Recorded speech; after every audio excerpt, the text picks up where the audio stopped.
ഞാൻ ജിമ്മൊക്കെ അടച്ച് വീട്ടിലേക്ക് വരുന്ന വഴി കനാലിൽ എന്തോരം വെള്ളം ഉണ്ടെന്ന് നോക്കാൻ വേണ്ടി ചുമ്മാ ഇറങ്ങിയ കേട്ടോ. അപ്പൊ കണ്ടൊരു കാഴ്ച, നമ്മുടെ നീർക്കോലിയില്ലേ പൊളവൻ, അതൊരു പച്ചത്തവളയെ പിടിച്ചതാ. അത് പച്ചത്തവളയെ പിടിച്ചിട്ട് വലിയൊരു തവള കേട്ടോ. അതിനെ പിടിച്ചത് വിഴുങ്ങാൻ വേണ്ടിയുള്ള പരിപാടി, പക്ഷെ നടക്കുന്നില്ല.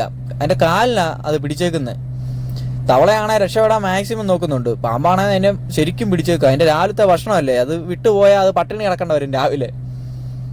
തവള രക്ഷപ്പെടാൻ നല്ലോണം നോക്കുന്നുണ്ട്. അത് അതിനെ വലിച്ചോണ്ട് വെള്ളത്തിന്റെ അടിയിലോട്ട് പോയി.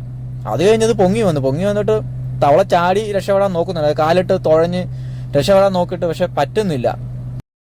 ഞാൻ ഓർത്തൊരു കല്ലെടുത്തൊരു ഏറ് കൊടുക്കട്ടെ എന്ന്. പിന്നെ ആ പാമ്പിന്റെ ഭക്ഷണമാണ്, അതിന്റെ രാവിലത്തെ ഫുഡ് പോകും. അതുപോലെ ഇതൊക്കെ പ്രകൃതി നിയമം, നമ്മൾ അതിനകത്ത് ഇടപെടണ്ടല്ലോ എന്ന് ഓർത്ത്. എന്തായാലും ആ പാമ്പ് ആ തവളെ വിഴുങ്ങുമെന്ന് തോന്നില്ല, കാരണം അത് വലിയ തവളയാ.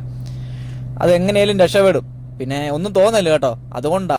പിന്നെ ഞാൻ അവിടെ നിന്നില്ല കേട്ടോ. ഞാൻ അവിടെ നിന്ന് വീട്ടിൽ വന്നപ്പോഴത്തേക്ക് കഴിഞ്ഞ ദിവസം നമ്മുടെ കൂട്ടുകാരൻ തന്നിരുന്ന പേരയ്ക്കമാങ്ങ എല്ലാം പഴുത്ത് കേട്ടോ. എന്നാൽ മാങ്ങ പൂളി കഴിക്കാമെന്നും പറഞ്ഞ് നിവ്യ മാങ്ങയൊക്കെ എടുത്തു. അത് കുറച്ചെണ്ണം എടുത്ത് ഞങ്ങൾ പൂളി. അത്യാവശ്യം നല്ല മാങ്ങയായിരുന്നു കേട്ടോ. ശിവാനിക്കും കൊടുത്തു, ഞാനും കഴിച്ചു. ബാക്കി ഞാനൊരു ബോക്സ് എടുത്ത് അതിനകത്ത് മാറ്റി വെച്ച്. ശിവാനിയാണെങ്കിൽ മാങ്ങാപ്പഴമൊക്കെ തിന്ന് കാർട്ടൂണൊക്കെ കണ്ടുകൊണ്ട് അവിടെ ഇരിക്കുക. ഇത് ശിവാനിയുടെ ഫേവറേറ്റ് കാർട്ടൂണാണ്. എൻ്റെ പേരെന്നാണോ, ഇതെന്റെ ശിവാനിയുടെ മീനാ കേട്ടോ. ഞങ്ങളുടെ ചെറിയ പടുതാക്കുളത്തിനകത്ത് കിടക്കുന്ന. എനിക്കാണ് നല്ല വിശപ്പുണ്ടായിരുന്നു. ഞാനവിടുന്ന് ചോറുണ്ണുമായിരുന്നു. നിവിയയുടെ സ്പെഷ്യൽ മാമ്പഴ പുളിശ്ശേരി ഉണ്ടായിരുന്നു. പിന്നെ ചെമ്മീൻ റോസ്റ്റ്, ചെമ്മീൻ വറുത്തം ഉണ്ടായിരുന്നു.